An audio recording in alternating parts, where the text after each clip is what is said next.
Black Star Network is here. Hold no punches! I'm real revolutionary right now. Black power. Support this man, Black Media. He makes sure that our stories are told. Thank you for being the voice of Black America, Roland. Stay black. I love y'all. All momentum we have now, we have to keep this going. The video looks phenomenal. See, this difference between Black Star Network and black-owned media and something like CNN. You can't be black-owned media and be scared. It's time to be smart. Bring your eyeballs home. You dig?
Today is Friday, May 19th, 2023. Coming up on Roland Martin Unfiltered, streaming live on the Black Star Network. The greatest running back to ever play professional football, Jim Brown, is dead at the age of 87. We will talk about his life and legacy with a number of people, including sports journalist Jim Trotter, also Hall of Famer Marshall Faulk, and others. That'll be in the second hour of our show. You do not want to miss that. Also on today's show, black people, why are they 5 times more likely to be audited by the IRS? We'll talk with a tax expert about how to protect yourself. South Carolina has joined a list of states that have waged war when it comes to education, critical race theory, and I have warned y'all about Moms of Liberty.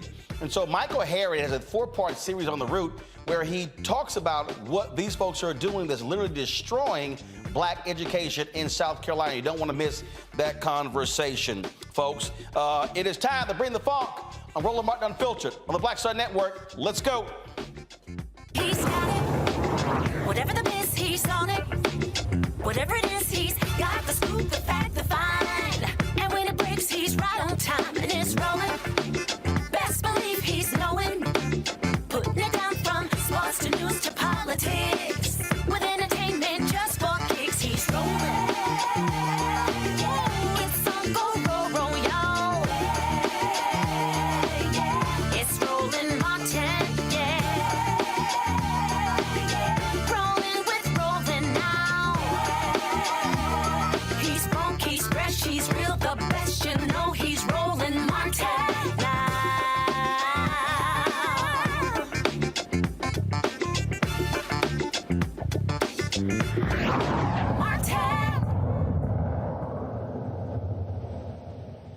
All right, folks, let's get things started here on Roland Martin Unfiltered. Again, Jim Brown, breaking news, Jim Brown, the great NFL player, the greatest running back in history, passed away today at the age of 87. His wife released that information on social media announcing his death. His wife Monique.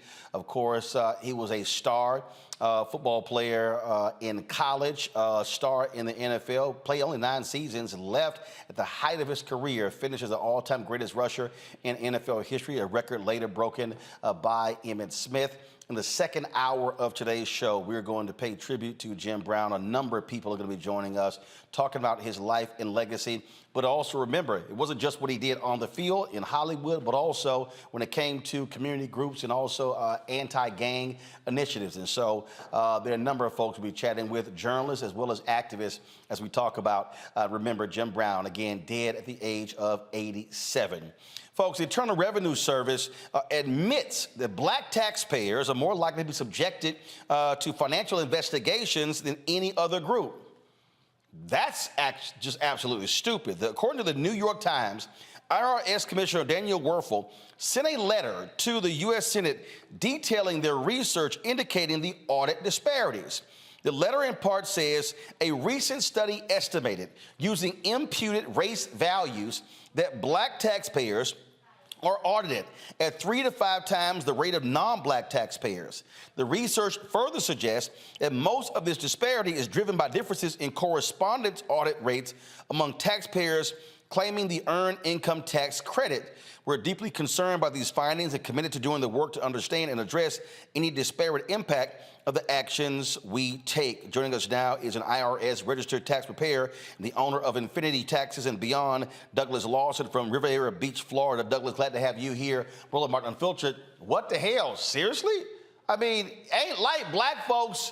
I mean, if you want to be auditing somebody, audit these rich-ass white folks who are cheating the government out of millions. Brother Roland, I appreciate the time. It's always a pleasure to be here.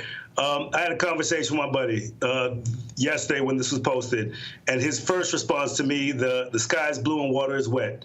It's happening. It's continuing to happen. And because they found out that it's actually disparity at 5 times the amount of non-black taxpayers are being audited, it's ridiculous. So when we have 5 times the amount of our black folks that are being audited by the IRS and the disparities that are currently set, we have to understand that the system is working exactly how it was created to work.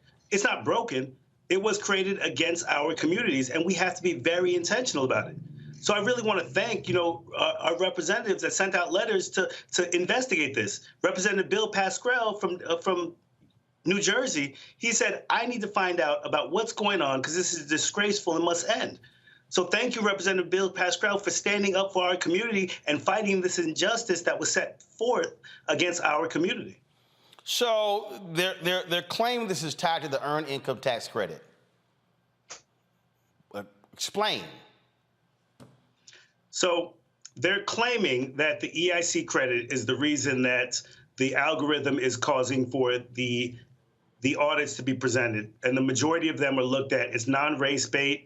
It's non-income based. It's based exclusively on some of the credits that are being received.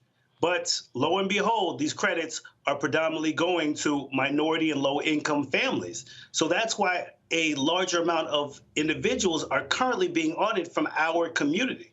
So the EIC credit, the Earned Income Credit, that actually is causing for the trigger of the audit, was put in place and actually addressed by the representatives that have set the code to see who is determined to be audited and who's going to be taxed at a higher amount. So if we have to look at who's being taxed, why are they not auditing, as you said, the higher income class, the individuals, business owners, the individuals that actually have the ability to hide and shuffle funds around that created the code versus actually the ones that are just trying to make a living? So looking at this right now, we have to look at the significant wealth gap that's between white and black races. You have 26% lower income in a white household from a black household, 150% lower median net worth from a white household to a black household. Yet we're being higher rate of audits in a black household versus a white household. There's obviously a disparity that's being done, and we have to address that immediately. So what should folks out there be doing to protect themselves? So they say that it's race blind. It's not. First of all, ain't no way in hell is 3 to 5 times more black people in this race blind. It's not. It's not. Lo and behold, they put a code in place that's going to audit more black people than they are any other race. So it's not economic neutral. It's not race neutral. It is based upon a randomization. And that's the only way that we can genuinely actually audit clients properly, that we can do the proper taxes across the board. They're taxing us at a higher rate. When you have individuals that are making more income that are paying less tax than the low and median income families, it's ridiculous because they understand the discrepancies and disparities that they have to address. They understand that they actually have tax barriers and benefits with home ownership, with business ownership. So this is not being taught to our families, but we're actually being audited at a higher rate and then actually having to pay back taxes because we're trying to take some of the credits that they've put in place for the upper class, for the individuals that create this code. Right, and that's the point that I make. It was not created for us. It was created for them. Listen, I say it all the time. I serve on the city council in my city. And the reason I started to serve this community is because I saw the systemic racism that was created. And if we don't have a seat at the table, we cannot change these laws. So it doesn't matter white, black, Hispanic, Asian. When you're at the table and you're making decisions, you have to fight for us. Again, I'm going to thank Democratic representative from New Jersey because he fought for us. He said this is disgraceful. Any individual that's sitting at the table, you have to be a decision maker. So as a tax provider, as somebody that's actually providing this code and also being a policymaker in my city, I understand that if we're not at the table, we are going to be on the menu. Well, this is, absolutely crazy. But look, we know what it means to be black in America. It hasn't changed. And as my buddy said, Olu told me, water's wet, sky is blue. Nothing's changed. This is who we are, but we have to continue to fight for what is right. So random audits is what we have to truly do. Do not base it upon any code that directly disparages our community. Base it upon a randomization where 1 through 6, they're picking number 4. Whatever it takes to not address the concerns that we have that's causing for us to be segregated, causing for us to be repressed, causing for us to be put into a position where we're discriminated against. Absolutely. Douglas, we appreciate it, man. Thanks a lot. Brother Roland, I appreciate the time as always. Thank you. All right, folks. We'll be back on Roland Martin Unfiltered on the Black Star Network. Don't forget, folks, if you're watching on YouTube, hit the like button. You're commenting, hit the like button before you start commenting. Also, download our app, Black Star Network app, Apple phone, Android phone, Apple TV, Android TV, Roku, Amazon Fire TV, Xbox One, Samsung Smart TV. You can also join our Bring the Funk fan club. Your dollars make it possible for us to do what we do. So send your check and money orders to P.O. Box 57196, Washington, D.C., 20037-0196. Cash App, $RM Unfiltered. PayPal, R Martin Unfiltered. Venmo is RM Unfiltered. Zelle, Roland at RolandSMartin.com. Roland at RolandMartinUnfiltered.com. We'll be right back. Hatred on the streets, a horrific scene, a white nationalist rally that descended into deadly violence. White people are losing their damn minds. As an angry pro-Trump mob storms the U.S. Capitol, we've seen We're about to see the rise of what I call white minority resistance.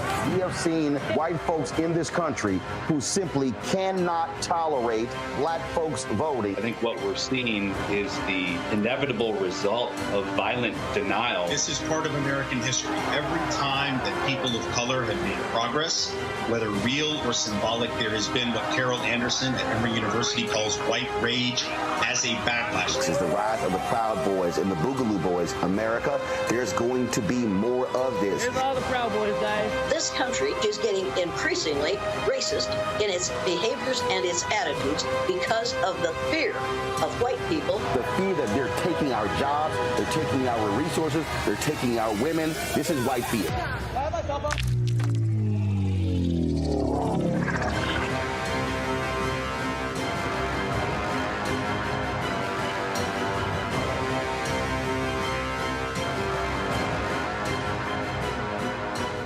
Black Star Network is here.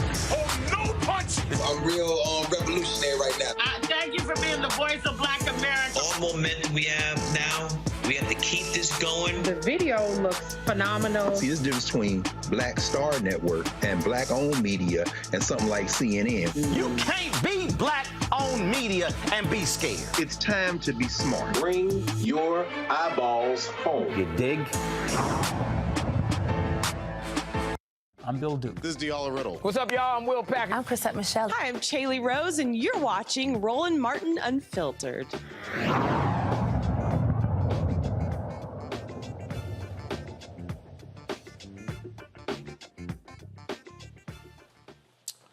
All right, folks, let's bring in our Friday panel. Glad to have them here.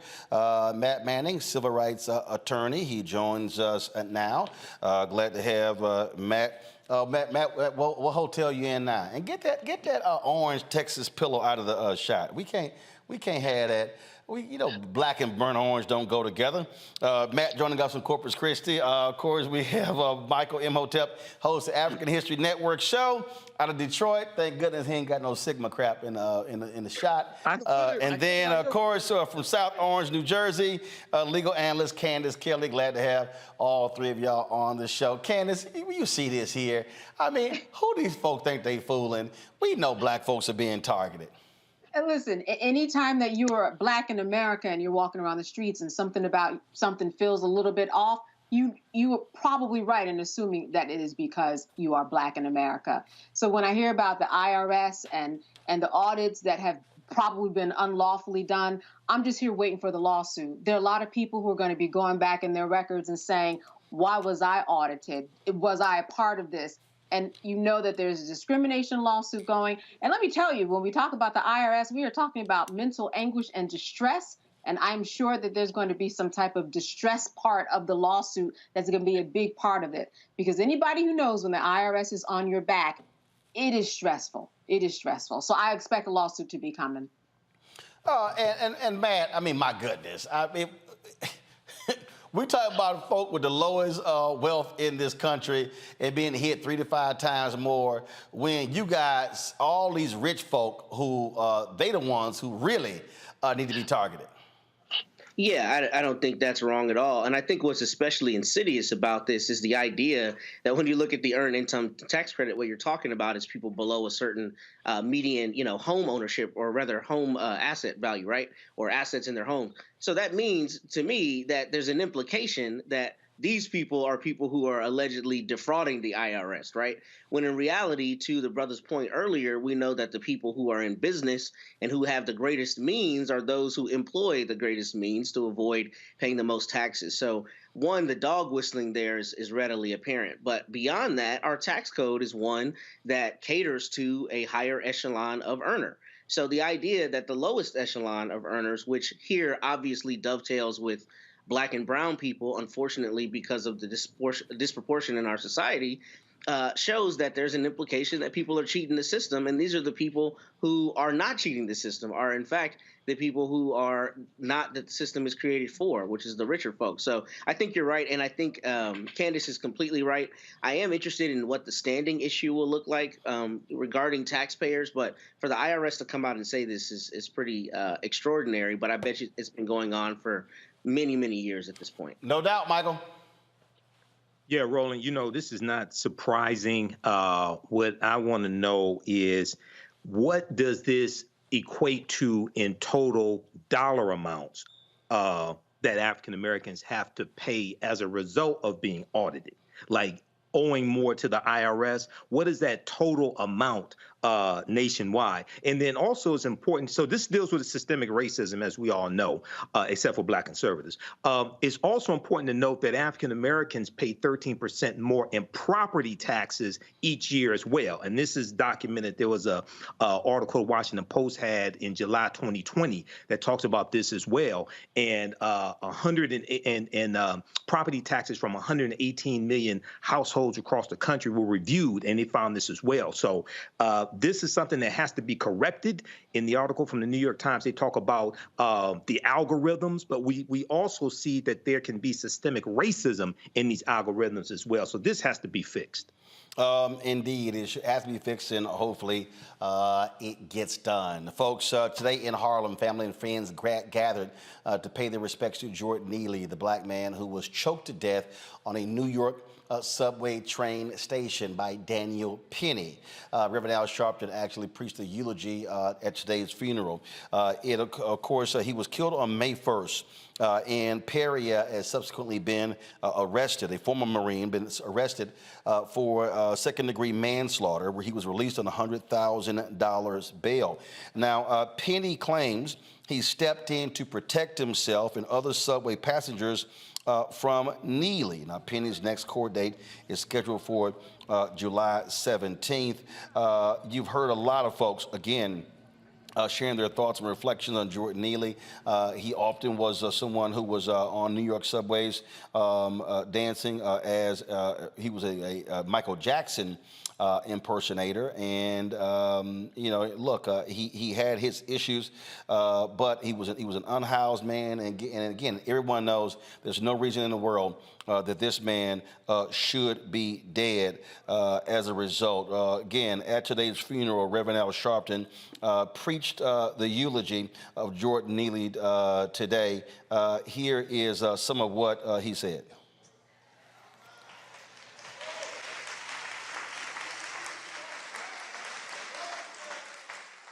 We keep criminalizing people with mental illness. People keep criminalizing people that need help. They don't need abuse, they need help. I want to know who called the order that it was all right for this man to choke this brother to death and go home and sleep in his bed. Who gave the order that it was all right to release him? We can't live in a city where you can choke me to death with no provocation, no weapon, no threat, and you go home and sleep in your bed while my family got to put me in a cemetery. There must be equal justice under the law. The sick part about it is that he'd been choked much of his life. The agencies that failed to keep him and give him mental health choked Jordan. Those that let him go, even though they had his record of needing help, they choked Jordan.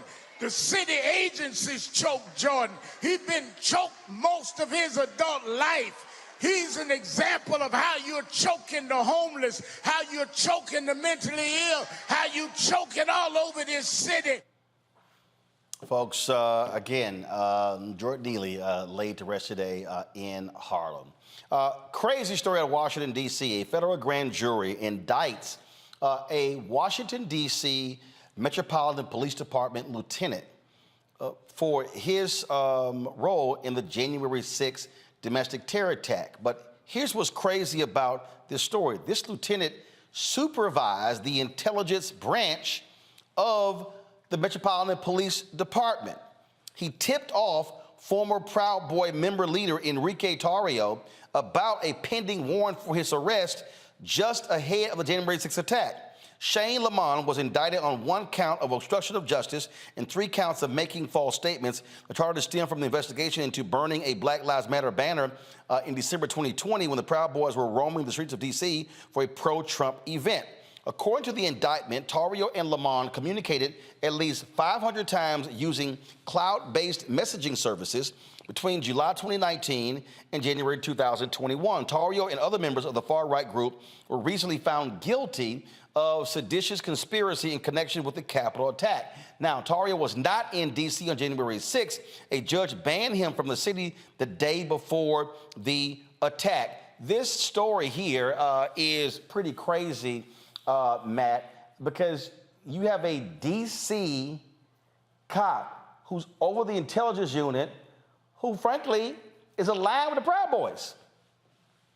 Yeah, and this is a situation where when the federal judge sentences this gentleman, he's going to be sentenced with all of the force of the law, as he should be, because what makes this particularly problematic is not only that he was in a position of power, in a position of authority, and not only that the conduct itself is seditious, but the idea that he would be contacting and communicating with somebody over 500 times using a clandestine system to feed information is terrifying, because it begs the question, how much information was given? How much did he facilitate?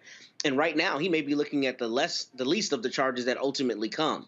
Right now, it's obstruction of justice and lying, but it could ultimately be sedition. It could be all the way up to treason. If it's found with the prosecutors that, what he was communicating was directly facilitating this attack on the Capitol, which we know is obviously one of the greatest documented affronts to democracy in the history of this country. He should not only have the book thrown at him, but it should be very terrifying to all people out there to consider that the police, which we know are not obviously beyond reproach, would be intimately involved in facilitating a terrorist attack on the seat of government.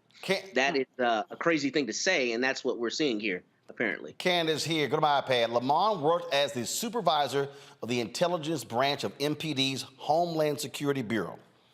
And what's crazy here is that these two were in regular contact regarding Proud Boys' planned activities in the District of Columbia. And these and all of these Republicans want us to believe that you don't have law enforcement aligned with these white supremacists. And then this guy Lamont actually told people, well, because Tario and others were Hispanic, they were not racist. And that's the ridiculous part about it. You have hundreds of texts filled with communication telling the Proud Boys where protesters are, people who would be against them. Now, the Proud Boys say, well, they told us that information so that we would stay away. Proud Boys are not known for going away from things that are going wrong or things that, protesters. They go to the action, and that's what was going on here, and that's why he was fired. Someone in his position, a position of power like that, someone who was supposed to be doing something opposite than what he did, this is why, as was spoken on the panel already, this is why he's going down. He is going to have the book thrown at him. It's not going to be just this. It's going to be more, because they're going to see a connecting of the dots as to the information that was given to the Proud Boys and how they disseminated themselves amongst the crowd, amongst the people, in order to carry out violent acts. If you go online right now, you will see several videos of the Proud Boys hitting other people, slamming other people down, and then the police just saying, you need to go on your way. That would never happen. If it was anybody, black, white, woman, or man, no one would ever get away with the police saying, I see you've hit someone and assaulted and battered someone, but now you go to walk away. So there's so much evidence that we haven't even heard about. This is just the beginning of the crack, and it's going to crack wide open, and we're going to get a lot of information, and this man is going to go down. Back to my iPad. Here's what it says here, Michael. It says, in the indictment on November 7, 2020, vote counts revealed that President Joseph R. Biden had won the 2020 presidential election, and several news organizations began reporting this fact. At 1:08 p.m. on November 7, 2020, Lamont, this is the cop, y'all, text Tario, hey, brother, sad, sad news today. You all planning anything? Tario responded, yep. At 2:10 p.m. on November 7th, using Telegram, that's an encrypted app, Lamont told Tario that need to switch to encrypted. Alerts are being sent out to LE law enforcement that social media website accounts belonging to your people are talking about mobilizing and, quote, taking back the country, getting people spun up, just giving you a heads up. At 2:14 p.m. on November 7th, 2020, using Telegram, Tario sent Lamont an audio message. At 2:16 p.m. on November 7th, using Telegram, Lamont told Tario, got your voice messages, just giving you a heads up. Please keep this between you and me. So here you have Michael, this cop, not happy that Biden is president. He's sitting here cavorting with a white supremacist member of the Proud Boys and giving them a heads up on information and saying, hey, go to the encrypted app so we can talk. Yeah, Roland. And at the same time, I'm not surprised, because white supremacists have always been involved in law enforcement. OK, I know, for instance, I know people periodically will get a report that say white supremacists have infiltrated law enforcement. They haven't infiltrated anything. They've always been there. When you go study Goodman, Schwerner, and Cheney, June 21st, 1964, Philadelphia, Mississippi, killed by the Ku Klux Klan, the 3 civil rights workers. It was the sheriff who tipped off the Klan in which direction they went after he released them. And the Klan caught them right before they crossed the county line. So I'm not saying this is acceptable. We need to fight this. But this does not surprise me at all. And people like him need to be held to the full extent of the law. Indeed, indeed. All right, folks, hold tight. First of all, before I go to the break, sheriff's indicted for this took place in Georgia. We covered this story here. A Georgia grand jury has indicted 3 former law enforcement officers for beating a black inmate inside a county jail. Former Camden County Deputy Ryan Beagle and detention officers Mason Garrick and Braxton Massey are facing charges of battery, simple battery, and violations of oath by a public officer. The incident happened in September when the 3 officers were caught on video beating Jared Hobbs, who was initially hit with 10 additional charges after the incident, but those charges were dropped once the video was released. If convicted, the officers could face up to 12 months in jail. However, the violation of oath by a public officer charge is a felony with a possible punishment of 1 to 5 years in prison. And so, again, glad to see that happen. Now let's see if they get convicted. All right, folks, got to go to a break. When we come back, we're going to talk about Moms for Liberty. I've been warning y'all what happens when we sit out school board elections. Michael Harriot is going to join us. He has a 4-part series with The Root where he broke down how these white, crazed, deranged, anti-CRT, white, hardcore conservatives are taking over black school districts, firing black superintendents, and they're in control of our kids' education. It is a despicable thing that's happening, not just in South Carolina, but all throughout the Southeast, folks, and they are not stopping. We'll explain next on Roland Martin Unfiltered, right here on the Black Star Network. That was a pivotal time. And I remember Kevin Hart telling me that. He's like, man, what you doing, man? You got to stay on stage. And I was like, yeah, well, you know, I'm young, thinking, like, I'm good. And he was absolutely right. What show was the other time? This was one-on-one. Got it. During that time. So you're doing one-on-one, going great. Yeah. You making money. You like. I'm like, I don't need to leave. I don't need to leave from Wednesday, Thursday to Sunday. I didn't want to do that. It was just like I'm gonna stay here. Or I didn't want to finish work Friday, fly out, go do a gig Saturday, Sunday. I was like, I don't have to do that. And I lost a little bit of that hunger that I had in New York. I would hit all the clubs, run around. Sometimes me and Chappelle or me and this one or that one, we go to the Comedy Cellar at 1 in the morning. And that was our life. We loved it. You do 2 shows in Manhattan, go to Brooklyn, leave Brooklyn, go to Queens, go to Jersey. And I got complacent. I was like, I got this money, I'm good. I don't need to go chase that, because that money wasn't at the same level that I was making, but what I was missing was that training. Yes. Was that.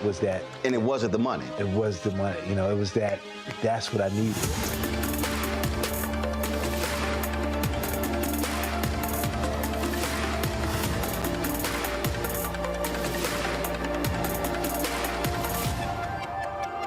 On the next A Balanced Life with me, Dr. Jackie, we're talking about leveling up, or to put it another way, living your very best life. How to take a bold step forward that'll rock your world. Leveling up is different for everybody. I think we fall into this trap, which often gets us stuck because we're looking at someone else's level up journey, what leveling up means to them. For some, it might be a business venture. For some, it might be a relationship situation, but it's different for everybody. It's all a part of A Balanced Life. That's next on Black Star Network. Hey, what's up, everybody? It's Godfrey, the funniest dude on the planet. And you're watching Roland Martin Unfiltered. Ow.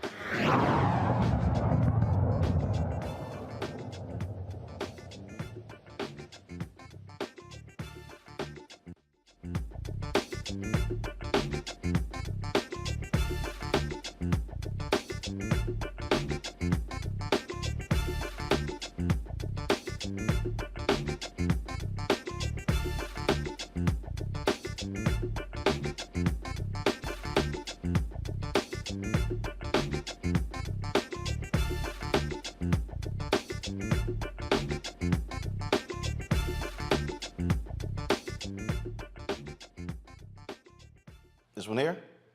All right, let's go. All right, folks, you might remember me warning you about this group called Moms for Liberty. We had one of those crazy nutcases on the show. What was that woman's name? Keisha King? absolutely nutcase, and they were, of course, attacking critical race theory. Republicans have been using CRT to, of course, get folks all hyped up. And these folks are largely white. Now you got some nutcase black folks who are part of Moms for Liberty. But we have seen the net result of what they did. What they started doing is they started running people for school boards. And they were highly successful in taking over school boards in the Southeast, Florida, South Carolina, and some other places. Well, Michael Harriot with The Root has done a four-part expose breaking down how devastating these folks have been in South Carolina, how they have been taking over school districts, firing black superintendents, and they are literally now, in many cases, in control of the education of our children. Michael Harriot joins us right now. Michael, glad to have you back on the show. This was something that, I kept warning folks that it's very easy, Michael, to take over school board races because one, you don't have a lot of people who are voting. Folks don't pay a lot of attention to these races. We spend more time on, of course, presidential, U.S. Senate, congressional, gubernatorial races. And this is a way that the right has always been able to take over things. And we've seen this in Texas, in Florida, and other places. But what these folks are doing, I mean, Steve Bannon and others actually said this is what they were going to do. They were going to infiltrate and take over school districts in order to control the curriculum and the hiring, firing of superintendents and teachers. Yeah, it is, one of the things, one of their tactics, right? But I would argue that the school board elections is quite the opposite, right? Like, I think that they are using school board elections to turn out their disinterested voters. Like, if you imagine that the average white parent, doesn't care about Trump policies. They know that he's screwing up America. They know that the Republicans don't have an agenda, right? So how do you get them excited about turning out, right? Well, you threaten their children with this boogeyman called CRT. And so they've been using CRT because, in a lot of school districts, the elections the school board elections are held during, the governor's elections, during the Senate elections. And so they increased their turnout. We saw in Richland County, South Carolina, the highest rate of white turnout in 50 years because of this CRT nonsense, how they painted CRT. Because you have to be specific that they're not talking about CRT. They've created a whole new definition. But they are using it to turn out voters for all of the Republican agenda. Right. And what we saw in 2022 a dramatic decrease in black voter turnout. Right. We saw that because part of it was the flip side of, like, I think a lot of black voters got complacent after they got Trump out of office, and we didn't organize, and we just assumed that, hey, we're going to turn out like we always did, not knowing that like black voter turnout is an ongoing effort and not taking into account all of the efforts that have been used to suppress black voters since Trump came into office, right? And so I think we got a little bit complacent while they were motivated by this brand new thing. Like, they weren't concerned about the Mexican caravan anymore or immigration anymore. So they had to have something, and they coalesced around this idea of critical race theory. So, Michael, just share with people, again, how devastating it has been with these folks now in charge.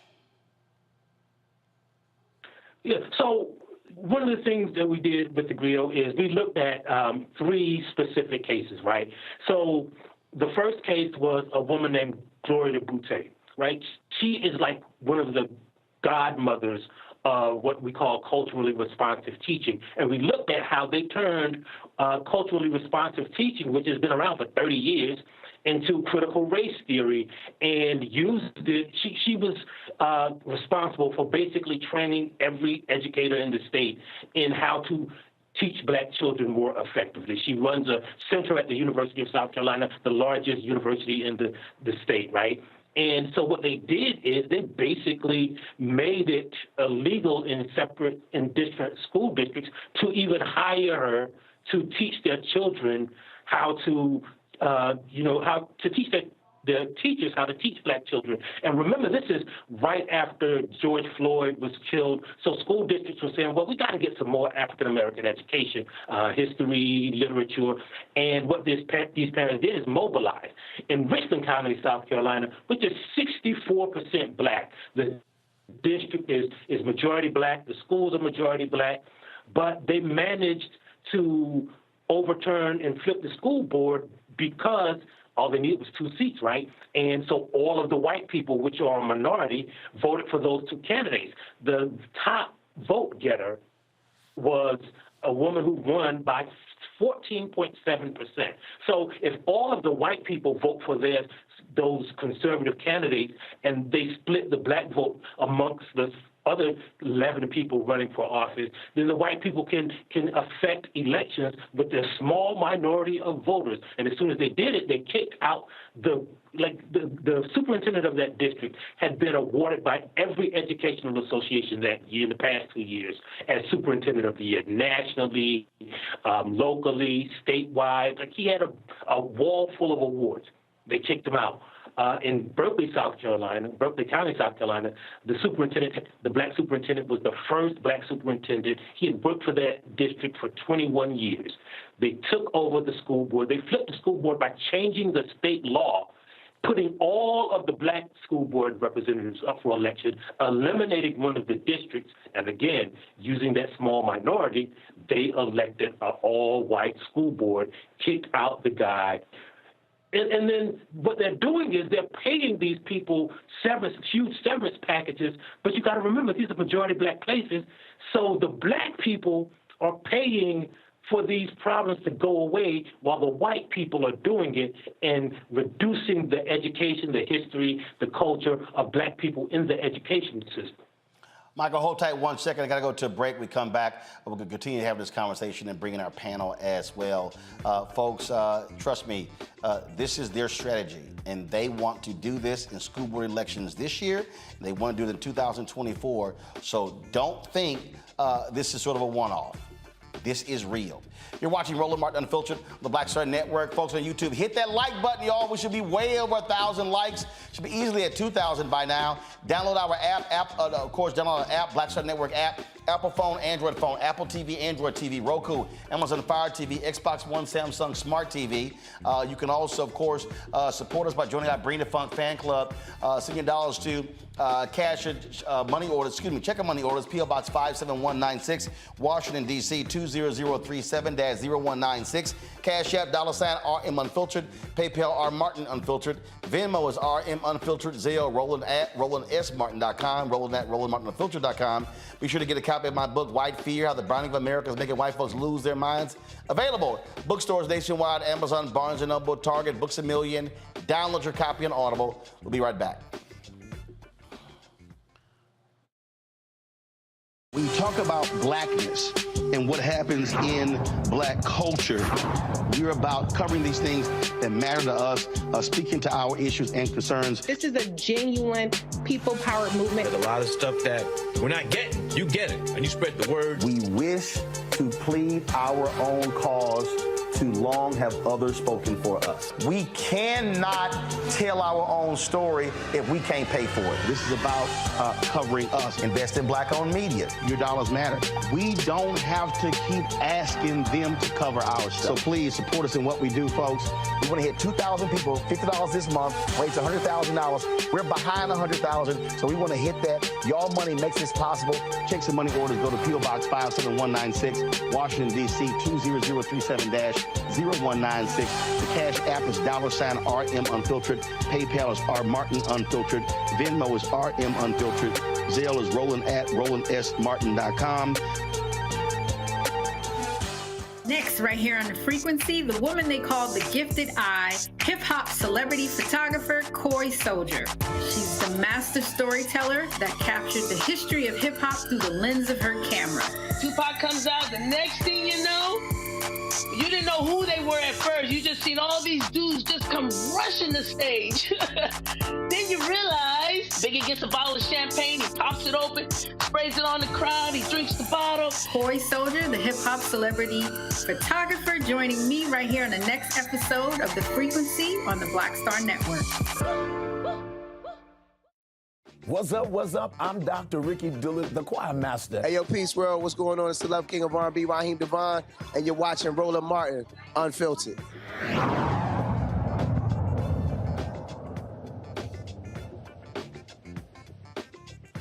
Welcome back to Roland Martin Unfiltered. We're talking with Michael Harriot. He has a 4-part series on the route that talks about this group, Moms for Liberty, what they are doing in South Carolina, and how it really has devastating consequences for Black leadership and for our children. Michael, when you were doing the research for all of this and writing this, I mean, what was the one thing that really just jumped out at you that made you go, damn, this is crazy? Well, the most interesting part of it to me is that, like, you have a woman like Gloria Boutte, who's literally been on every continent teaching how to teach minority children. You have Baron Davis, who's won every award. You have Deion Jackson, who has a doctorate, who's been in that school district for 21 years. And then they are battling just random, uneducated white people, like the woman, Sherry Few, who led the effort in Kershaw County against Boutte. Like, she doesn't even have a college degree. Like, she is just uneducated. The women all over the country who are starting this movement, the woman in Berkeley County doesn't even have a child in Berkeley County schools. The president of Berkeley County Moms for Liberty, the woman in Richland County, she doesn't have a degree in education. Even the guy who started this whole thing, Christopher Rufo, right, who said he was quite intentionally redefining critical race theory as everything that white people hate. He doesn't have any education, experience, or training in education. And that's the crazy thing. Like, you have, like, the most excellent Black people going up against white people who just believe things, who've never studied critical race theory, who've never studied education, who've never even studied, who don't even have a tie to the education system in their district. Wow. And again, for them, this is not about education. It's about political power. It's about control. And it is about putting Black folks in their place. Let's open up for my panel. Questions for my panel. Candace, Kelly, you first. You know, so Moms for Liberty, they have chapters all over, and they're recruiting people heavily. I'm wondering, what do you think, in your estimation, is the equivalent of what we can do? We already have organizations in place. What do we do to combat Moms for Liberty that is, you know, basically recently just formed, and we've got organizations that have been formed for years? How do we jump in? What do you see as part of the solution? Well, I think part of the solution is doing just exactly what Roland is doing, right? Telling people about the threat that they pose. But I think also, right, so in these anti-CRT laws that they have concocted, right, is stuff that, like, we should turn the tables on them. If they don't want us to teach about Black history, like, we don't want them to teach what makes our kids uncomfortable. Why should our kids have to learn about Thomas Jefferson, right? Like, he was a slave owner and a slave rapist. Why do they have to? That makes my kids feel uncomfortable. George Washington chased owner Judge down until the day he died. So that makes my children feel uncomfortable. We should use their laws to our advantage. If they want to gerrymander Black people out of the education system, then we want to gerrymander their lives and all of their history of racism out of our children's heads. All right, Michael. Hey, Michael, look, it's good to talk to you. I've been following this whole anti-critical race theory a lot and talked about it on my show. What I wanted to know is, I remember when this anti-critical race theory push was beginning, you had Democrats who were reluctant to fight back against it, to call out the lies that are being told by the right, things of this nature. Now this has exploded, and you have people gaining political power through local school boards. What do you think we should do now? I understand what you just said about flipping it around and talking about Thomas Jefferson and George Washington, but overall strategy to really fight this and take back this power. What do you think, especially African Americans, should do right now? Well, first of all, we have to fight it from the inside. We have to fight it our individual teachers, right? Like, because one of the things that people don't realize is, like, if there were people, superintendents and school board members who wanted to teach critical race theory, like, school boards don't really control the curriculum, right? So what we have to do is fight at the state level to make sure our history is included in our curriculum. What we have to do is fight at the school board level to make sure that the people who attend those meetings aren't spreading these lies. And what we have to do, most importantly, is recognize that, like, the history of the school board, the people who are running for school board and their candidates, we should know about those candidates as much as we know about the people who are running for governor and president and secretary of state, because those are the people who, like, for instance, in Richland County, they ran this black conservative, right? So they got some white people, all the white people to vote for her, but a few black people saw, ooh, there's Lakeisha up here, so we're gonna vote for her, not knowing that she was endorsed. Looks like we lost Michael's feed there. So if y'all can get Michael back, so we can finish the interview. I mean, the thing here, Michael, Candace, and Matt, is, again, these people are organized, they're mobilized. There's a very clear and specific strategy. And what they've done is they've caught folks slipping, Matt, in areas that people don't pay attention to. And I've spent a lot of time over the years, not just Roland Martin Unfiltered, but when I was at TV one time during the morning show, saying, folks, do not fall asleep on these school board races.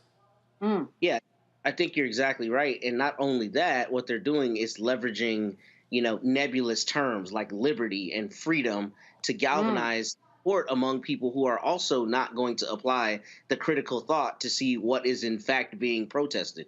That's what makes this so much more dangerous, is not only that you're attacking down ballot races that people don't know as much information about and therefore are not as invested in, but beyond that, people, see freedom, they see liberty, they see, words of these nature, and may be behind something that they wouldn't ultimately be behind if they thought more critically about it. And I think, this conversation is so crucially important because we've talked about it on this show ad nauseum.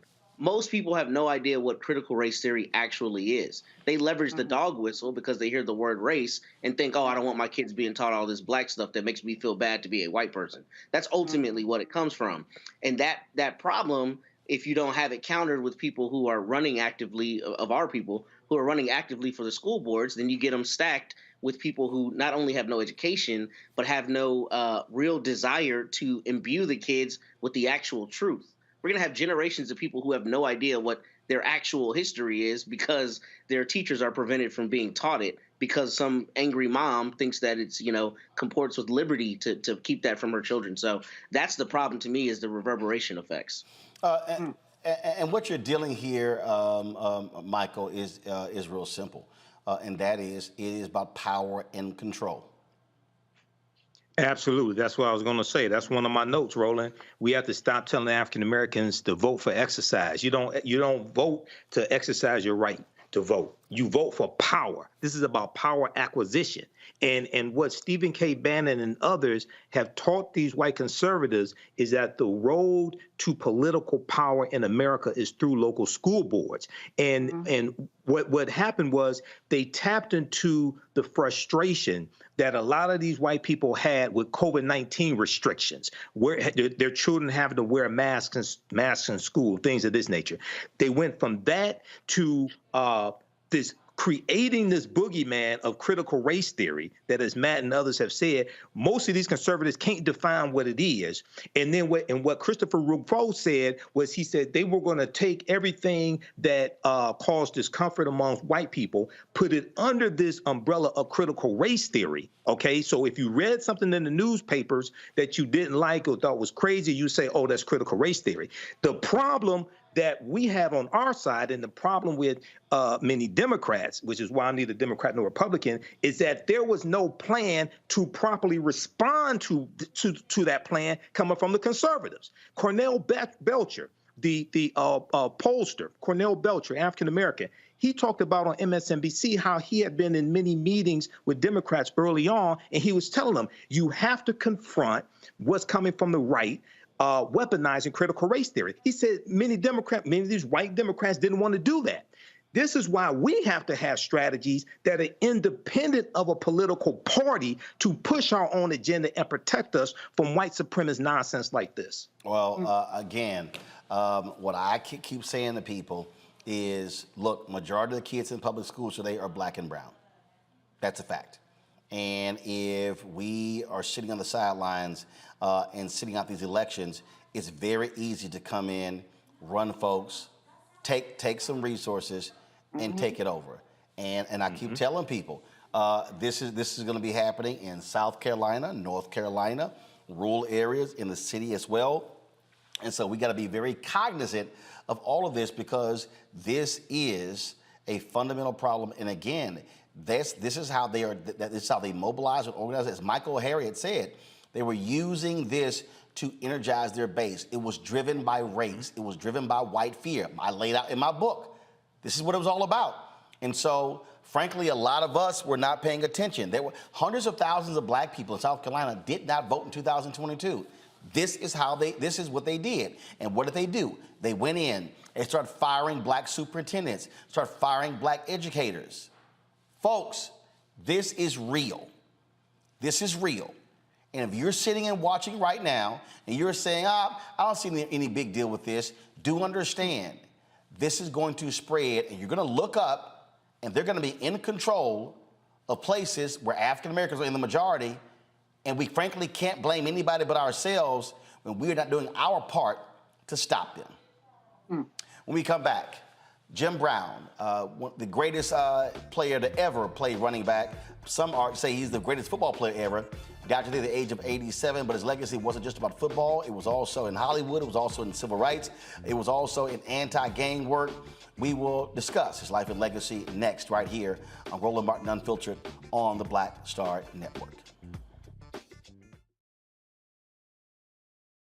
Next on the Black Table with me, Greg Carr.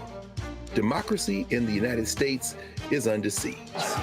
On this list of bad actors, it's easy to point out the Donald Trumps, the Marjorie Taylor Greens, or even the United States Supreme Court as the primary villains. But as David Pepper, author, scholar, and former politician himself says, there's another factor that trumps them all and resides much closer to many of our homes.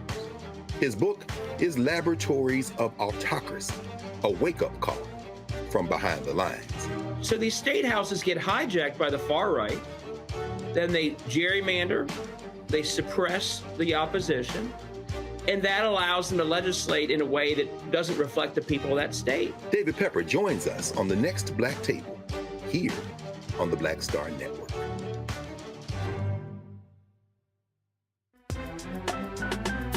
I'm Faraji Muhammad, live from LA. And this is The Culture. The Culture is a two-way conversation. You and me. We talk about the stories, politics, the good, the bad, and the downright ugly. So join our community every day at 3 p.m. Eastern and let your voice be heard. Hey, we're all in this together. So let's talk about it and see what kind of trouble we can get into. It's The Culture, weekdays at 3, only on the Black Star Network.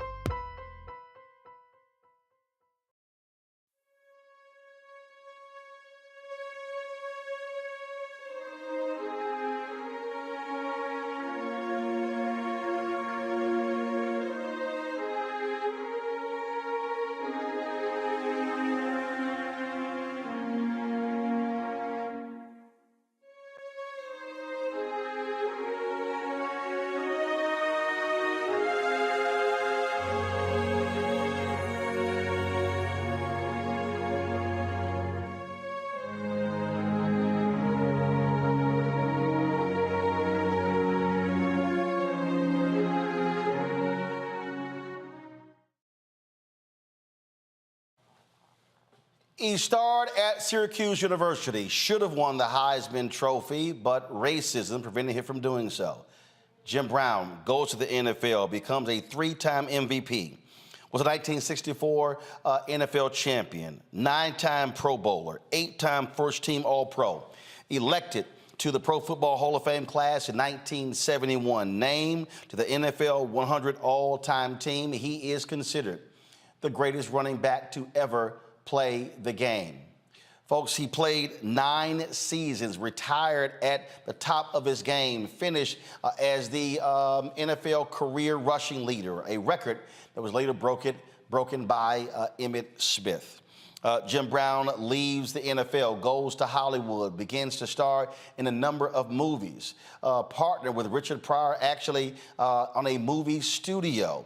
And then, of course, he was very much involved in economic issues, civil rights, anti-gang work. Well, Jim Brown did a significant amount in his life and career. He passed away today at the age of 87. This was the announcement that was posted on social media by his wife, Monique, alerting folks about his passing.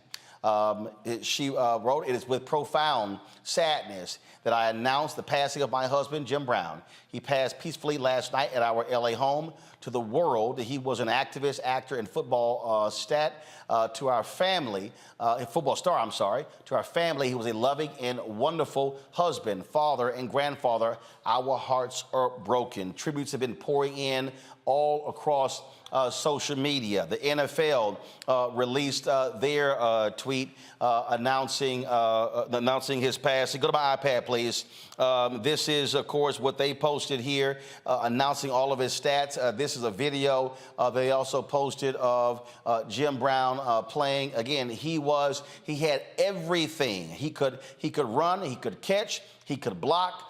He was fast and he was strong. He was an incredible athlete and someone who, again, every running back in NFL history is measured by. When they talk about running backs, he is simply the gold standard in professional football. But the thing about it, he wasn't just a football player. He also was a lover of lacrosse in many ways. Paul Robeson, who also was a star athlete, he also loved lacrosse as well. And Jim Brown actually once said that he would rather play lacrosse for 6 days and play football on his 7th day.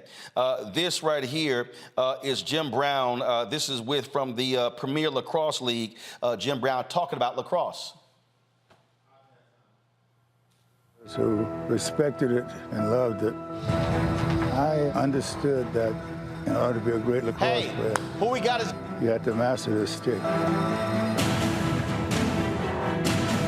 Rambo protecting, spinning, back and forth. Rambo slips away, scores! In lacrosse, in order to be an MVP, you have to have a lot of things going for you. You have to be a great stick handler. Fake the behind the back, and he scores! Everybody bites on the field's fake. Which means you can maneuver a ball on your stick maybe better than anyone that's playing the game. Schreiber scores! You have to have an overhead and an underhand shot. Again, so when you look at what he did at Syracuse, he played football, he ran track, was on the cross. He was a truly all-around athlete. But again, Jim Brown's legacy is not solely about athletics. It's also about his work when it comes to the nation's youth, when it comes to anti-gang work. He founded the group American, and of course, he was very much involved in that. You talk to gang members in Los Angeles and other parts of the country, they'll tell you about Jim Brown coming into a lot of dangerous areas, sitting down with young folks, brokering peace deals as well. Kublai Toure is executive director of American in Illinois. Kublai, glad to have you on the show. For folks again who don't know what the work that Jim Brown was doing in communities, share with us what it was like working with him with the Illinois chapter.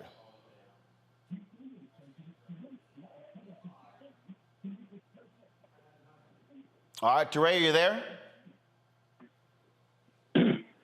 All right, are you there? Can you hear me? Yes, sir, I hear you, brother. Go right ahead. Just share your thoughts about the work that Jim Brown did with his organization. Jim Brown program, brother, started here in Chicago after the death of my son got killed in 1991. And at that time, I was on a mission. But Jim came in town, and he brought the American program. He sit me down and explained to me about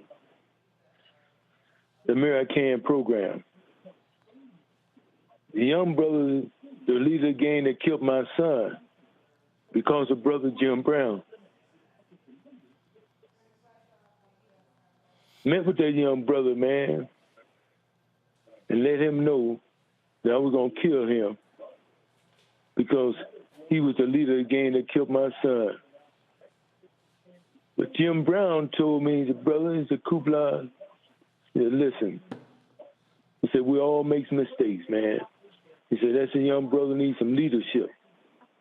And the problem that we have, that a lot of brothers out here don't take time out, it should help some of these young guys.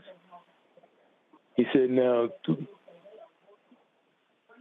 if you help them, you can help the American program, because that's what it's all about. And that worked with that young brother right today, Martin. The work of the American in Chicago is deep, but we never got no kind of help other than from Brother Jim Brown. And the program was self-sufficient. But, and that's one reason I never reached out to Jim for no help. One of the things that, again, people don't know, just the number of times he mediated disputes between gangs. Roland, very, very valid point. Because of Jim, when he came in this city, he would get with me, and there would be a lot of hot issues flying up, and Jim would go in those areas with me and sit down and talk with them brothers, man. What a lot of people don't understand also, Roland, is this. Stateville Penitentiary. Jim Brown and I went to Stateville Penitentiary, talked to a lot of brothers behind the walls. A lot of them guys had a lot of influence out here on the street. And because we talked to a lot of them guys, you know, he was able to relate to him about the American program. And when a lot of them guys got out, I ran the American program in Chicago. And in Chicago, we said, educate before you agitate. Communicate and participate. It's a process. In the national level, it says, in a decision-making process, eliminate your negative and establish the facts, then choose your best option. The bottom line, Martin, is that the work that we put in, that Jim put in, is unspeakable, brother. For the last 30 years, I've been with that brother, man. And I went through all kinds of things. We've been all kind of problems here in Chicago. And do you know I can't get no help? I can back up everything. We initiated the Game Truth. So many, put out so many little fires. But here's the other thing, Martin. When I became a fireman, when my son got killed, but I initiated the Game Truth because of Jim. From that point on, brother, I've been working in these streets. And Jim always had my back. And just recently, the other day when I called you, I was going to send you information about the black firefighters and this American program working in the streets. You know, right now, brother, after 30 years, I got a young brother that teaches boxing over at the Robert Taylor Park named Jeff Mason, former gangster disciple.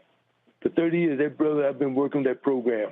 I got another young brother, the Vice Lord, Coach Charles Rice on the West Side, Lindale Eagle football team. For 30 years, brother, these programs, I've been working through the American program. So we've been doing the work, brother, but don't nobody want to give us our props.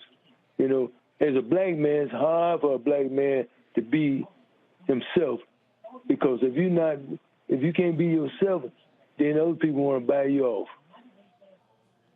You know, so I'm not with all that. Jim wasn't with all that, but I learned a lot from Brother Jim. He was my mentor, and he was my big brother, man, and I love that man.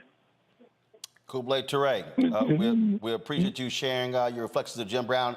For folks, if they want to support your organization, where do they go? Is there a website they can go to? Yeah, no, right now I don't have a website. They can always reach me by my phone number. I have no problem with it. Area code 773-443-7809. And they right, and it's American, Illinois. All right, just repeat the phone number one more time. 773-443-7809. All right. Martin, let me say, may Allah bless you and your family, brother. And I'm praying that He have mercy on my big brother's soul, man. I appreciate it. Thank you so very much. Thank you, sir. Thank you. I'll start with you, Michael, and that is, when we talk about, you listen to Kublai there are very few people who, when they walked into the room, they demanded a level of respect. Jim Brown was one of those guys. It seemed like you never ever saw Jim Brown smile, but he had the demeanor that could demand that level of respect from some of the toughest cats you can ever think of. Yeah, I think he did. I never met Jim Brown, but I think that's correct. There was an interview he did with the Washington Post in 1979 where he talked about it being very difficult for white America to understand that if you are part of football's elite, why you're not satisfied with the recognition and the money. He wanted all of his rights as an American citizen. I remember growing up. So I was born in '71. So he retired from the NFL in '65. Probably my earliest memories of Jim Brown was seeing the movie The Dirty Dozen and watching it on TV. Okay, he was in the movie The Dirty Dozen. I remember he was in the movie Riot as well. Then I saw the blaxploitation movies, Three the Hard Way, one of my favorite movies. Okay, Three the Hard Way with probably the first black martial arts star, which was Jim Kelly. Okay, they were in that movie together. He's in the Slaughter movies as well. Then in the 1990s, he's in the movie The Original Gangsters, which reintroduces these what were termed in Ebony magazine blaxploitation stars, reintroduces them to another generation. Okay, and then you have the work that he did, the anti-gang violence work. I remember watching on CNN, like when the Rodney King verdict happened and the rebellion that took place after that, and Jim Brown talking about the work he was doing with Mayor Khan as well. And lastly, Roland, in the past couple of years, there's a movie that Regina King directed called One Night in Miami, which is a fantastic movie which deals with the fictional account of the night of February 25th, 1964, after Cassius Clay defeats Sonny Liston. And it's a fictitious account of a party that Malcolm X had back at his hotel room with Jim Brown, Cassius Clay, Muhammad Ali, and Sam Cooke. It's a fantastic movie. So, we really need to study Jim Brown. There may be some things that we disagree with here and there. The picture that you're showing right there is the Cleveland Summit, 1967, after Muhammad Ali is stripped of his title as well, and you have these African-American athletes. You have Lou Alcindor, before his Kareem Abdul-Jabbar, I think it was Lou Alcindor. You have Bill Russell, et cetera. Many of them are there for different reasons, but it's important for us to study these African-American men. All right, hold tight 1 second. I got to go to a break. And of course, in that photo, you saw Jim Brown and Bill Russell. We lost Bill Russell earlier this year. Reverend Jesse Jackson Sr. alluded to that. I'll read his statement when we come back. Folks, you're watching Roland Martin Unfiltered as we pay tribute to the legendary Jim Brown, who died last night at the age of 87. You're watching the Black Star Network.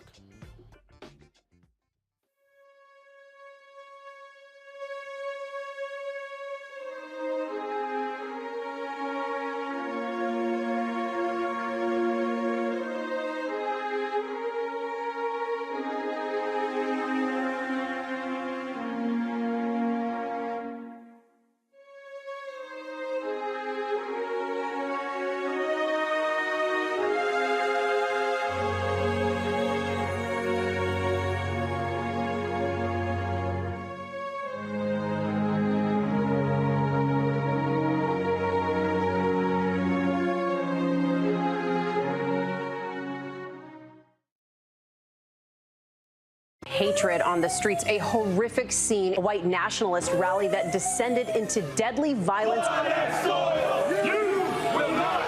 White people are losing their damn minds. As an angry pro-Trump mob storms the U.S. Capitol, we've seen We're about to see the rise of what I call white minority resistance. We have seen white folks in this country who simply cannot tolerate black folks voting. I think what we're seeing is the inevitable result of violent denial. This is part of American history. Every time that people of color have made progress, whether real or symbolic, there has been what Carol Anderson at Emory University calls white rage as a backlash. This is the rise of the Proud Boys and the Boogaloo Boys. America, there's going to be more of this. Here's all the Proud Boys, guys. This country is getting increasingly racist in its behaviors and its attitudes because of the fear of white people. The fear that they're taking our jobs, they're taking our resources, they're taking our women. This is white fear.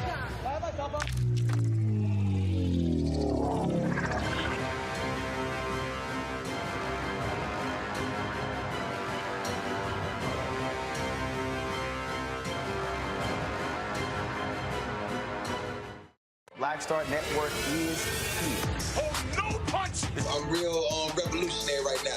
Thank you for being the voice of Black America. All momentum we have now, we have to keep this going. The video looks phenomenal. See, there's a difference between Black Star Network and black-owned media and something like CNN. You can't be black-owned media and be scared. It's time to be smart. Bring your eyeballs home. You dig?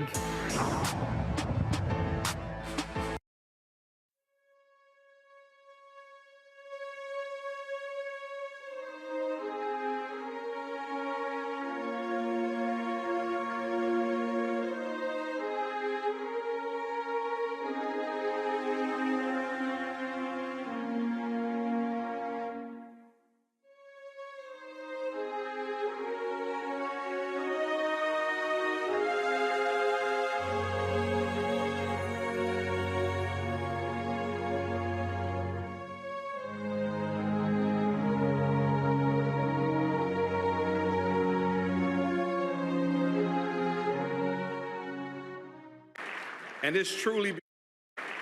it's truly because of his greatness that the NFL has decided to rename the award given to the league leading rusher.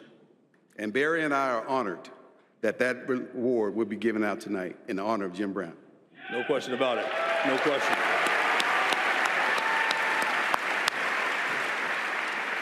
Now, please give it up for the first Jim Brown Award winner, Josh Jacobs of the Las Vegas Raiders. And that was, of course, Jim Brown right there, folks. Go back to it. He was actually in attendance at the NFL honors there, sitting there with his wife, Monique. Again, passed away last night at the age of 87. Joining us right now is longtime journalist who's now with The Athletic, Jim Trotter, who's covered the NFL for a number of years. Jim, glad to have you on the show. When you talk about NFL greats, we talk about greats in all areas. People throw around the phrases the GOAT, the GOAT, the GOAT. I think it's fair to say when you talk about a consensus of who is the greatest running back of all time, somebody probably would be high or drunk if they don't start with Jim Brown. Roland, I go one step further. I've always called Jim Brown the greatest football player, period, that I know of. Now, I was too young to see him play live, but in studying him and studying what he accomplished, those sorts of things, I mean, 8 rushing titles in 9 years, 9 Pro Bowls in 9 years, 3 league MVPs, the only player, only non-quarterback to ever win 3 MVPs in NFL history. I could keep going on and on and on, but to me, Jim Brown was the greatest football player that I know of. If we go back to college, the reason that he's not a Heisman Trophy winner because of racism. There is no doubt he should have won the Heisman Trophy his senior year. What was it? Paul Hornick who won, who was like on a losing team.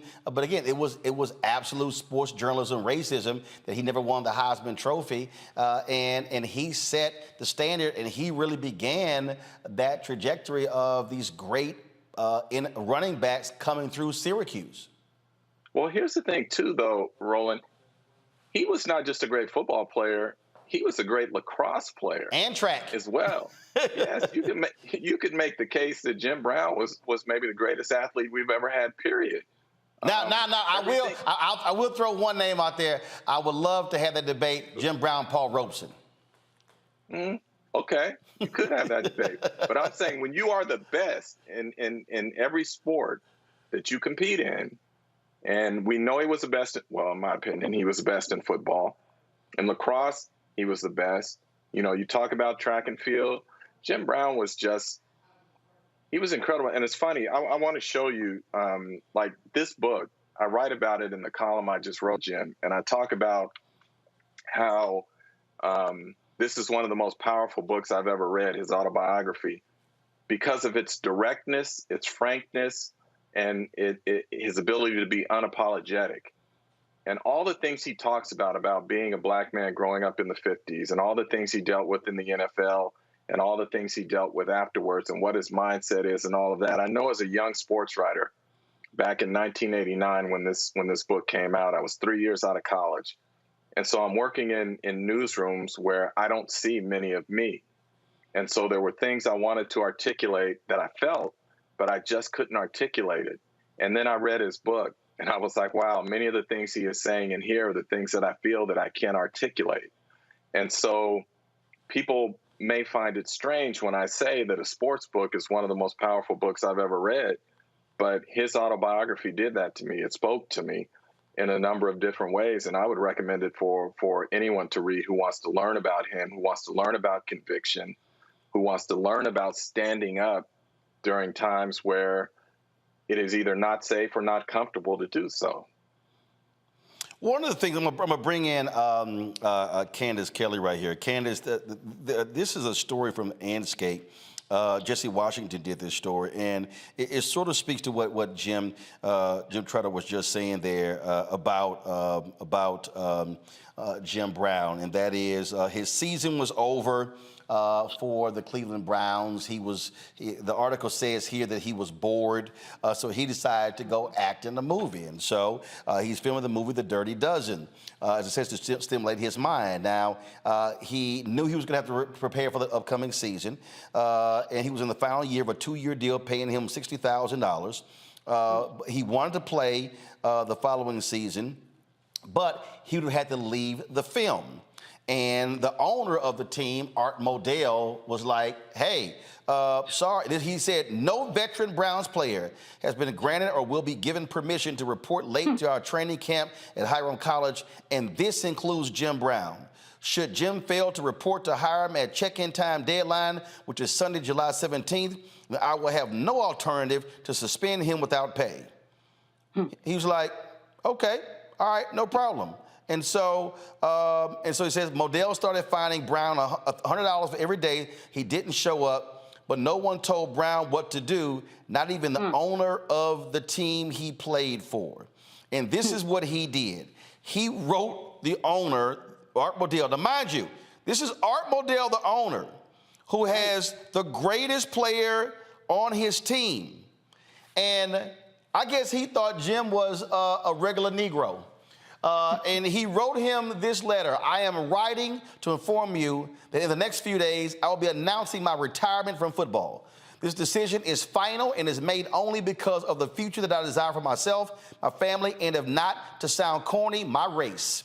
I am very sorry I did not have the information to give you at some earlier date, for one of my great concerns was to try in every way to work things out so that I could play an additional year. I was very sorry to see you make the statements that you did, because it was not a victory for you or I, but for the newspaper men. Fortunately, I seem to have a little more faith in you than you have in me. I honestly like you and will be willing to help you in any way I can, but I feel you must realize that both of us are men and that my manhood is just as important to me as yours is to you. It was indicated in the papers out of Cleveland that you tried to reach me by phone. Well, I hope you realize that when I am in my apartment, I never refuse to answer my phone. The only reason that I did not contact you before I knew the completion date of the movie is that the date was the one important factor.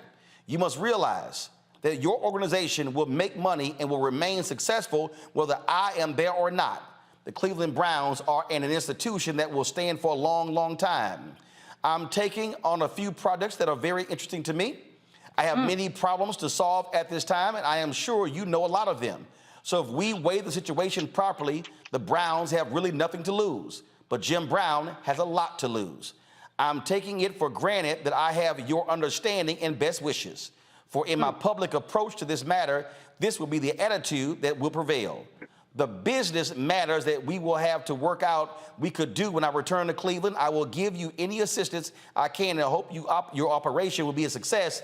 You know the areas that I can be helpful, and even if you do not ask for this help, my attitude will be one that I will do only the things that will contribute to the success of the Cleveland Browns.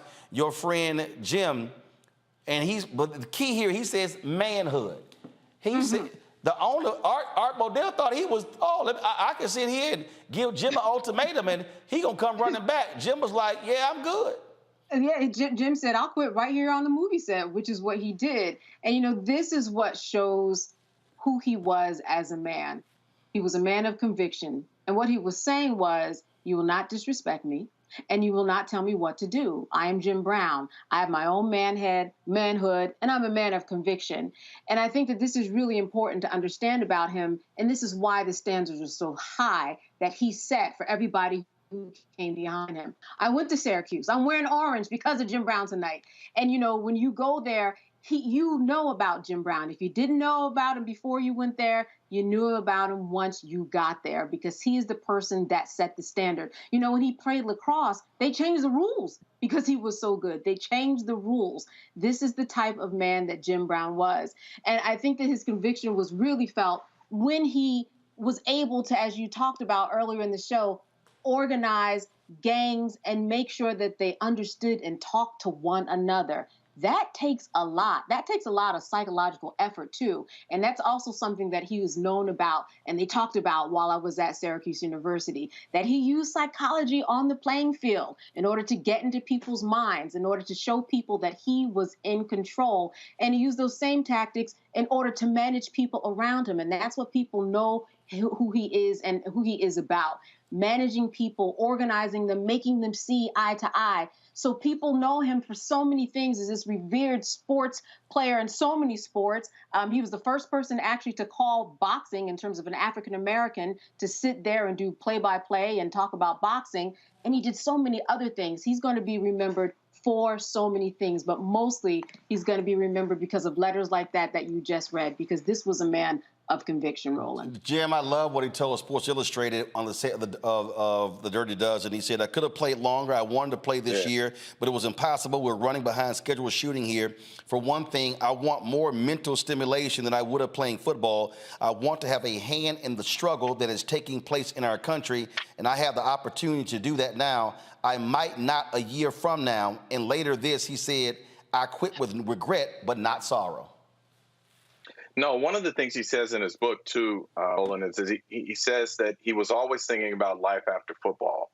And he said, for many athletes, there's a sharp decline because you leave all that adulation and you go to where now you're just a guy in many instances.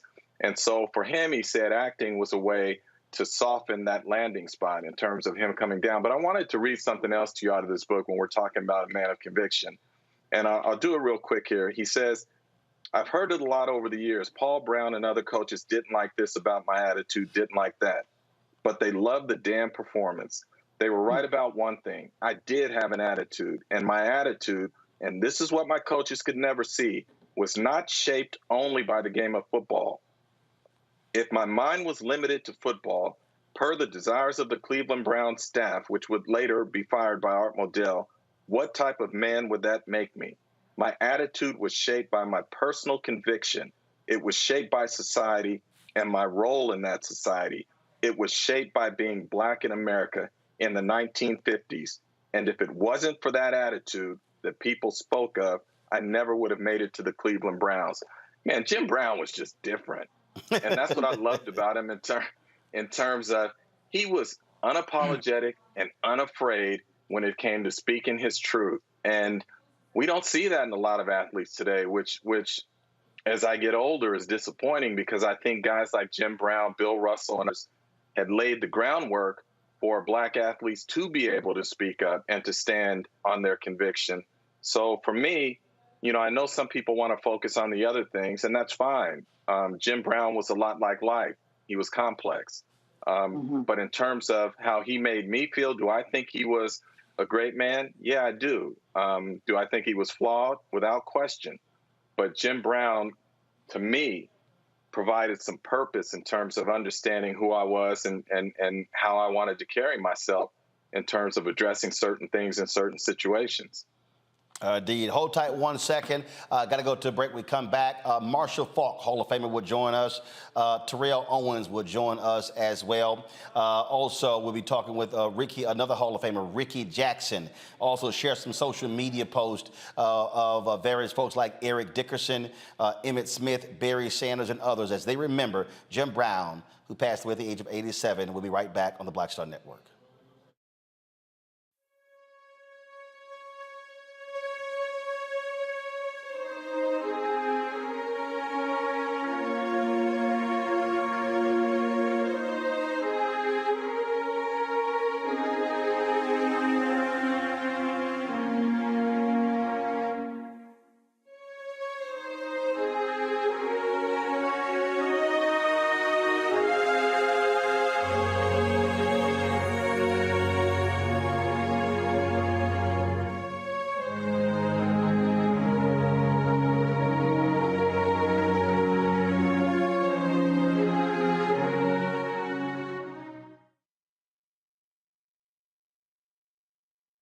Next on the Black Table with me, Greg Carr. Democracy in the United States is under siege. On this list of bad actors, it's easy to point out the Donald Trumps, the Marjorie Taylor Greens, or even the United States Supreme Court as the primary villains. But as David Pepper, author, scholar, and former politician himself says, there's another factor that trumps them all and resides much closer to many of our homes. His book is Laboratories of Autocracy, a wake-up call from behind the lines. So these state houses get hijacked by the far right, then they gerrymander, they suppress the opposition, and that allows them to legislate in a way that doesn't reflect the people of that state. David Pepper joins us on the next Black Table, here on the Black Star Network. When you talk about blackness and what happens in black culture, we're about covering these things that matter to us, speaking to our issues and concerns. This is a genuine people-powered movement. There's a lot of stuff that we're not getting. You get it, and you spread the word. We wish to plead our own cause. Too long have others spoken for us. We cannot tell our own story if we can't pay for it. This is about covering us. Invest in black-owned media. Your dollars matter. We don't have to keep asking them to cover our stuff. So please support us in what we do, folks. We want to hit 2,000 people, $50 this month, raise $100,000. We're behind 100,000, so we want to hit that. Y'all money makes this possible. Checks and money orders go to P.O. Box 57196, Washington, D.C. 20037-0196. The Cash App is $RM Unfiltered. PayPal is R Martin Unfiltered. Venmo is RM Unfiltered. Zelle is Roland at RolandSMartin.com.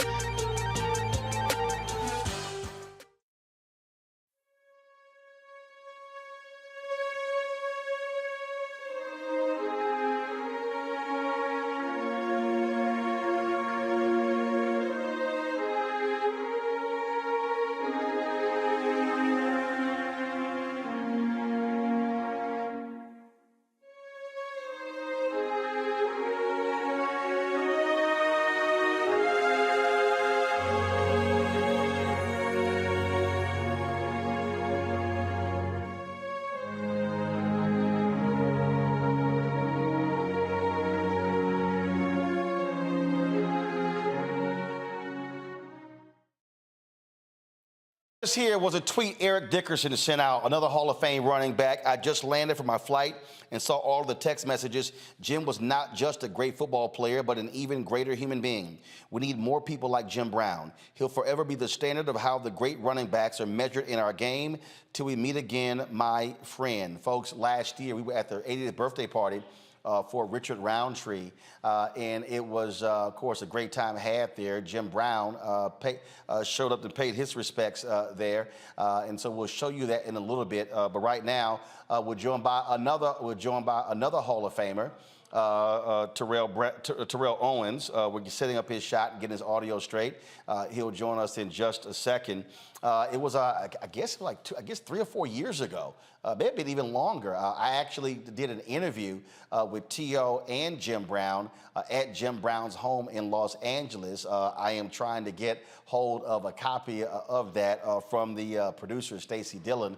We'll try to stream that over the weekend or on Monday. It was a great conversation we had it was separate interviews I did with T.O. and then I did one with Jim Brown. It took place again at Jim's home there in Hollywood Hills. And so, do we have T.O.? Is he ready? Okay, all right, so we're trying to get Terrell's audio straight as we speak, and so we're doing that. Let me pull up what Emmitt Smith posted about Jim Brown. He posted this here. My heart aches at this very moment after hearing of the passing of Jim Brown. He is and was a true legend in sports and in the community, using his platform to help others. Thanks, King. This here is a photo of Emmitt Smith as Barry Sanders, two of the greatest running backs ever, as they take a photo there with the greatest himself, Jim Brown. And of course, that was there. And so Barry Sanders also was tweeting as well. I want to pull up before I go to T.O. I want to share with you what Barry Sanders posted. He said, you can't underestimate the impact Jim Brown had on the NFL. He will be greatly missed. Additionally, his generosity and friendship with my family is a gift that we will always treasure. Our thoughts and prayers are with the Brown family and Brown fans at this time. And again, this is a photo there of Emmitt Smith, Jim Brown, and Barry Sanders. Joining us right now is Hall of Famer Terrell Owens. T.O., glad to have you on the show. It was a few years ago. We were at Jim Brown's house. T-E-R-R-E-L. Yep, I got you, T.O. Can you hear me? T.O., can you hear me? Yes, I hear you. All right, so it was a few years ago. We were at Jim Brown's house when I sat down and interviewed you and Jim. Just share with folks your relationship with Jim Brown. Oh, man, I think when you think about just football in general and just what he's meant to the black community, there's not enough to be said. And you just think about the impact, just the culture, the black community. He's done so many great things, and he's been a pillar for the success of so many, athletes that look like me. So for me, just to be in his presence, to be there with his wife, is definitely one of those moments I'll never forget. And also, like I said, you were there. For me, just to lose someone like this, this is an icon. This is a great one that we've lost. And I think LeBron said it best. I think if you're a person of color, especially an athlete, and don't know who he is, this is definitely a moment to go and research and understand what Jim Brown has meant to many just people of color and just many of athletes across the country. Yeah, you play wide receiver, but with the running backs, they really revered him in a different way as well. This is Jerome Bettis. I was texting Jerome earlier. He was actually at a benefit for Reggie McKenzie. He tweeted, "Today we lost a true legend. May Jim Brown, my Pro Football Hall of Fame brother, rest in peace and power." This is Bettis and Jim Brown right here. And the thing, again, it's just something about, again, those running backs. And again, when you look at Emmitt Smith and Barry Sanders and Eric Dickerson and Jerome Bettis and so many others, as they think about and reflect on Jim Brown and what he meant to the position, but also to the NFL. And he was also someone, he didn't take no stuff. He didn't take no stuff from nobody. Earlier I read how he left the Browns. He was not going to let anybody tell him what to do.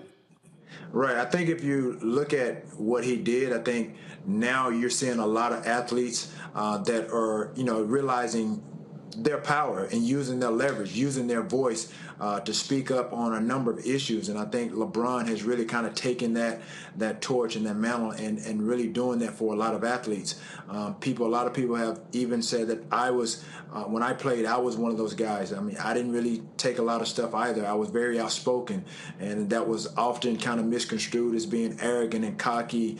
But for me, again, I knew my worth. And I think I was reading something earlier when all this happened, and I came across an interview that Jim Brown had done with Sports Illustrated in 2002. And I hope a lot of athletes would really listen to and really just take note to what he said. In this article, he goes on to say that there are beneficiaries of our struggle, Brown said about modern black athletes in this interview. He said, but they don't recognize that because they're inundated with agents, managers, lawyers, and team owners who don't want them to do anything but play ball and hopefully keep themselves out of trouble and just be physical freaks of nature with no awareness of decision-making power. And that's honestly where we are right now. You think about the National Football League. This is the only sport that honestly has a lot of wear and tear on our body that doesn't have guaranteed contracts. These athletes have to understand how much leverage and how much power that they have to get those guaranteed contracts if they truly want them. And again, NFL is made up of 70+% black and brown athletes.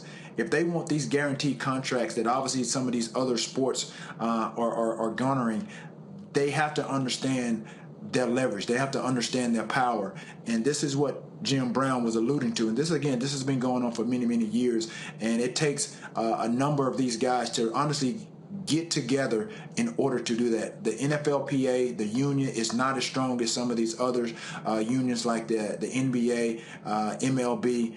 And a lot of people don't know this, but the National Football League makes more money than the NBA and Major League Baseball combined.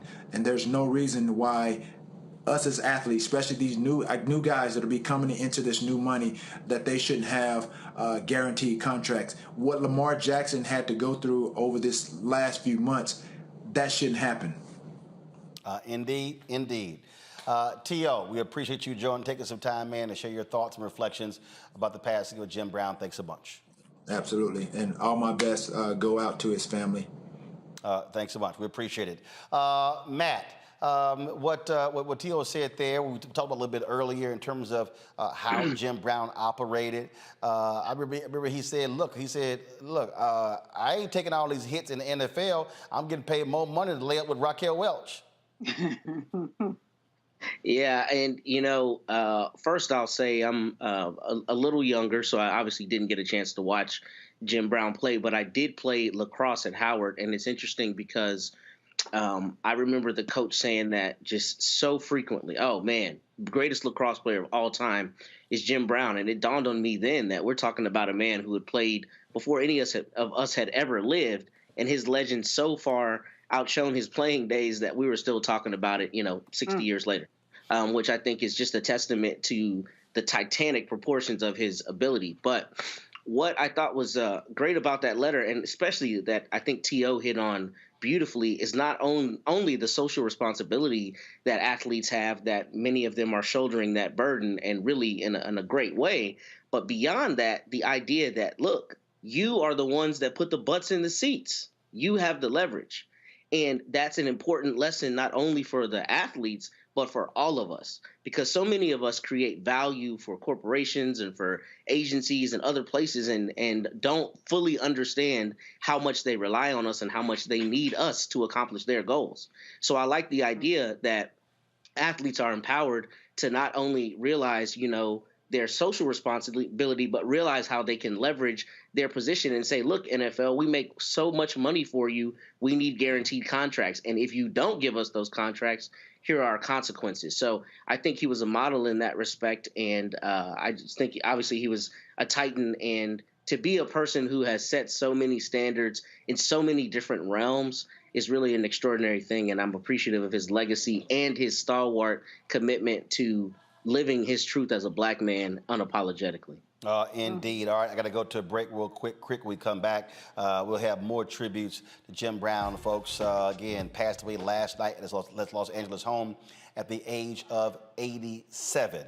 You're watching Roland Martin Unfiltered on the Black Star Network.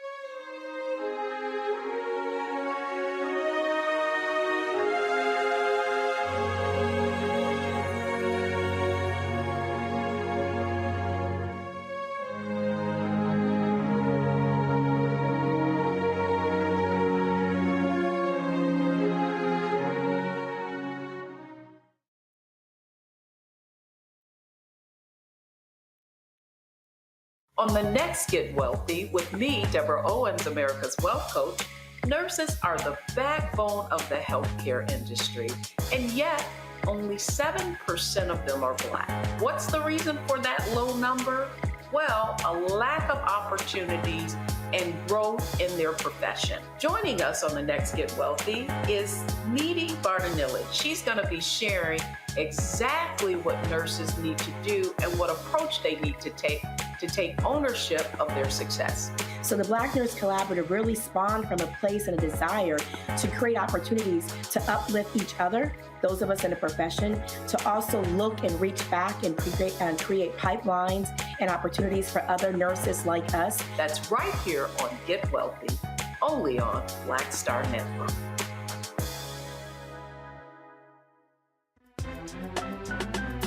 I'm Faraji Muhammad, live from LA. And this is The Culture. The Culture is a two-way conversation. You and me. We talk about the stories, politics, the good, the bad, and the downright ugly. So join our community every day at 3 p.m. Eastern and let your voice be heard. Hey, we're all in this together. So let's talk about it and see what kind of trouble we can get into. It's The Culture, weekdays at 3, only on the Black Star Network.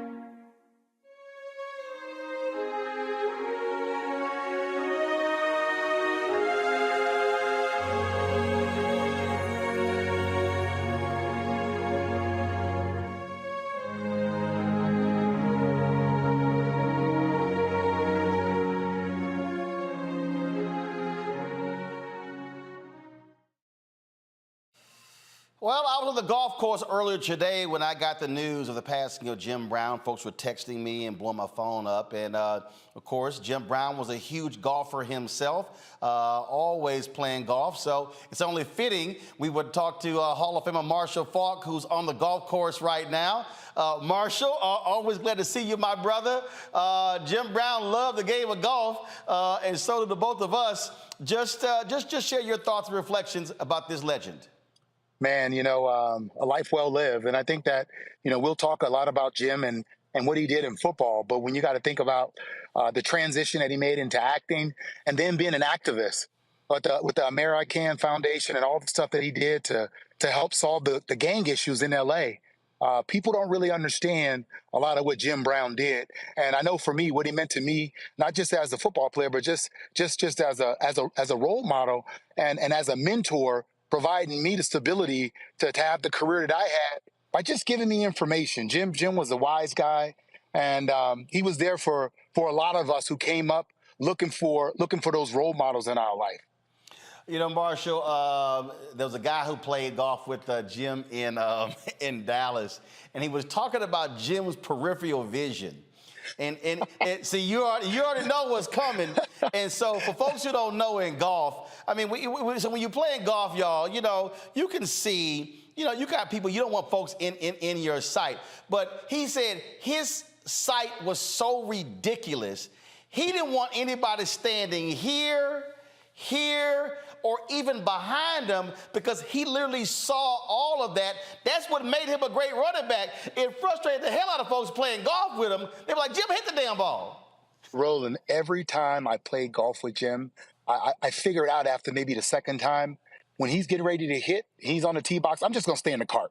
That's it. You couldn't, I mean, you were pretty much going to be wrong. And then on the green, if you were standing behind him and he missed the putt and he had the putt going back, you had to walk around and get behind him. His peripheral vision was so good, but he was just fun to play with, and he will be missed, man. Guy will be missed. I was talking to T.O., and I said, obviously, for running backs, for you guys, Jim Brown was something different. I mean, he was the gold standard. When you talk about speed, agility, power, strength, he can run, he can catch. I mean, that's who everybody is measured up against. Yeah, 100%. And the one thing about Jim that you had to understand, for us as running backs, you know, we're competitive, we're narcissistic, we all think that we are the best. But with Jim, it was like, nah, Jim's the GOAT. He's our guy. And we all gave it to him. Every time at the Hall of Fame, we got together and we kind of started it.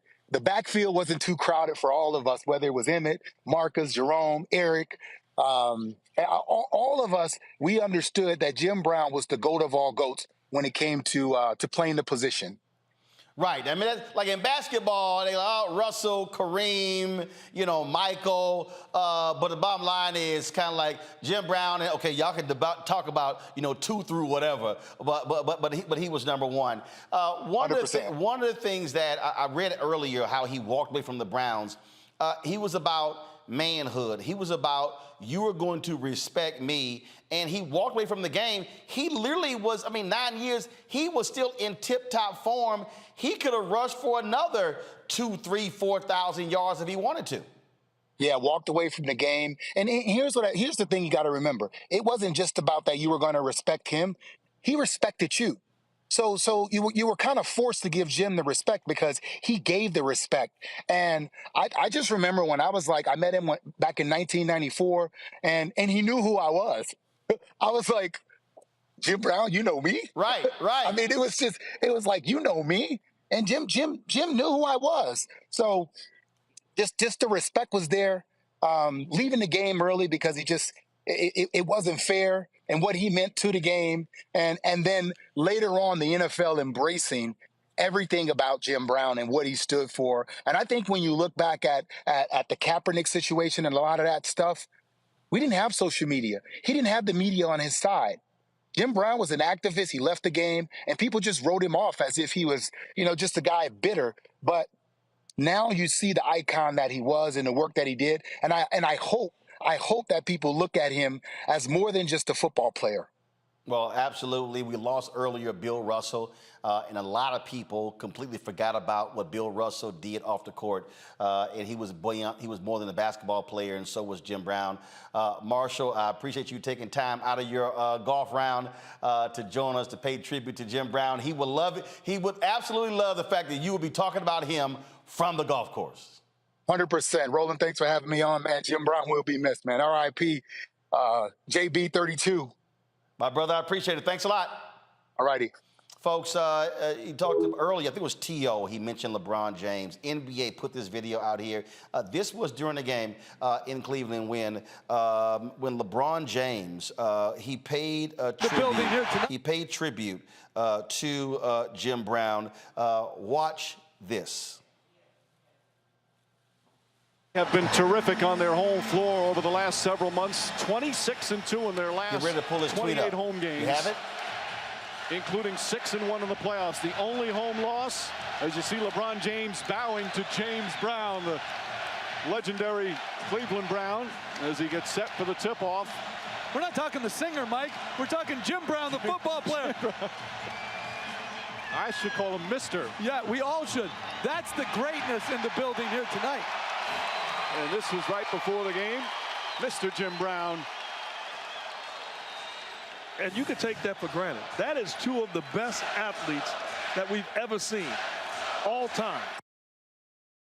That's something there when your other athletes do that. This is the tweet, the Instagram post that LeBron James put up. We lost a hero today. Rest in paradise to the legend Jim Brown. I hope every black athlete takes the time to educate themselves about this incredible man and what he did to change all of our lives. We will stand on your shoulders, Jim Brown. If you grew up in Northeast Ohio and were black, Jim Brown was a god. As a kid who loved football, I really just thought of him as the greatest Cleveland Brown to ever play. Then I started my own journey as a professional athlete, and I realized what he did socially was his true greatness. When I choose to speak out, I always think about Jim Brown. I can only speak because Jim broke down those walls for me. I am so grateful that I was able to call you my friend. I hope I can continue to honor your legacy with my words and actions. My prayers to your family. I know they are all incredibly proud of everything you did for our community. Hashtag legends never die. That was LeBron James, folks, talking about Jim Brown. Final comments from my panel. I will start with the fellow Orangeman, Candace Kelly. Candace. Well, you know, I just want to say that it's amazing to see the seeds that he planted and what has grown from it. Because when we look at Jim Brown, he was talking years ago about how athletes and black bodies were treated, and we're still talking about concussions and how we're treated. And he was talking about agency and making decisions for himself and getting involved in other things that would exercise his mind. And now we're still looking at athletes who are following in his footpath because of the seeds that he planted, because they have their own agency. They're kneeling on the field. They're doing what they need to do in order to make sure that in terms of race and politics in America, that they are keeping, you know, center in that regard. And so I just want to say that, you know, Jim Brown is one of those people that is just hard to duplicate. And a number of people are going to remember him for not only the man that he was on the field, but off the field, too, because he was a legacy in both arenas. I think what people have to understand, Matt, is that when you are an athlete, it's very easy for folks to remember your exploits on the field, on the court, on the baseball diamond. But the reality is you can do more with that. And when we think about Muhammad Ali, when we think about Bill Russell, Kareem Abdul-Jabbar, Jim Brown, I mean, these were true icons, but who understood the assignment, Jackie Robinson, as well. They understood that they could use their power, their force for good to help black folks, to help the community at large. It wasn't just about them. I'll take it a step further and say they understood they are duty bound to do that, right? That's what we're hearing from all of his compatriots and everyone who shared memories about Jim Brown, is that he exuded the social responsibility to help solve the gang problem, to be a role model for black people, to help people understand their leverage and their value. And that's what I hope people take away from this. You control your destiny. Think always how to leave that legacy, but also think about where you are obliged to your fellow person to help them along the way. And, you know, especially in a small insular group like professional athletes, how important is it to have a titan help you along the way and helping you find your own path? So what I hope is instructive to people here is that we have a responsibility to be that for each other. And I think Jim Brown modeled that masterfully. Michael. Yeah, Roland, you know, once again, Jim Brown is somebody we need to study. He's complex as well. And also, we're talking about Jim Brown on the 98th birthday of Malcolm X as well. May 19th is Malcolm X's birthday. And we know that I encourage people to watch that movie from director Regina King, One Night in Miami, because Jim Brown connects us to Malcolm X, connects us to Muhammad Ali, connects us to what's taking place during that period of time and the fight for civil rights and things like this, fighting against racism, et cetera. And then being an activist at the ground level.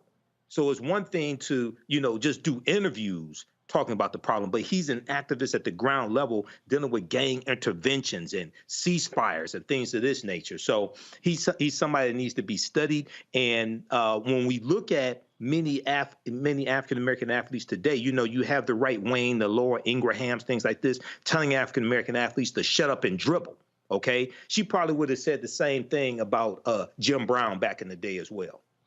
Folks, we will end this tribute by hearing Jim Brown himself. This is what the Cleveland Browns posted when he was recognized as one of the greatest 100 players in NFL history. Jim Brown, dead at the age of 87. We want to thank everybody for watching this tribute to him, and we'll see you on Monday right here in Roland Martin Unfiltered on the Black Star Network. I don't know who wrote the list, but when I look at myself, God gave me a physique. This is Jim Brown, the most devastating ball carrier in the history of football. I was 6'2", 232 pounds, and I had quickness and speed, and the word got around that I was a different kind of guy.